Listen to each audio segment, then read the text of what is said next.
সপ্তাহে কোন দিন কিসের তিলক লাগানো শুভ? মনে করা হয় তিলক লাগানো অত্যন্ত শুভ।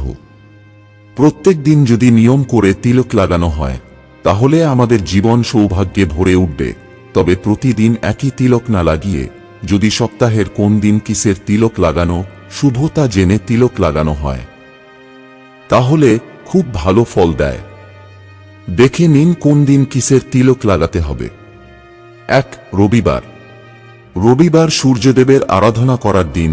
এই দিন লাল চন্দন এবং রলির তিলক লাগানো অত্যন্ত শুভ। এর ফলে কর্মস্থানে উন্নতি হবে এবং সম্মান বৃদ্ধি পাবে। 2. সোমবার। এই দিন মহাদেবের আরাধনা করার দিন। এই দিন সাদা চন্দন এবং ভস্মের তিলক লাগাতে হবে। এর ফলে মনে শান্তির উদয় হবে এবং জীবনে সুখ শান্তি বিরাজ করবে। 3. মঙ্গলবার। মঙ্গলবার লাল চন্দন এবং চামেলির তেলের সঙ্গে সিঁদুর মিশিয়ে তিলক লাগানো অত্যন্ত শুভ। এর ফলে জীবন থেকে সমস্যা দূরীভূত হবে এবং মঙ্গলের দোষ থেকেও মুক্তি পাওয়া যাবে। 4. বুধবার।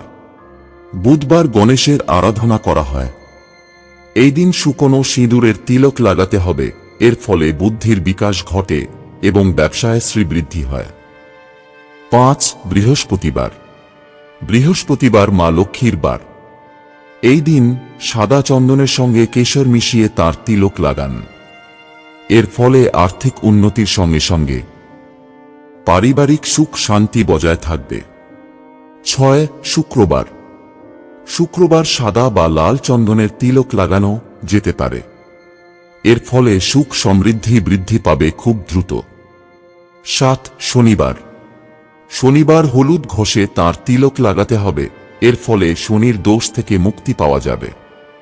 বন্ধুরা, ভিডিওটি ভালো লাগলে অবশ্যই লাইক করুন।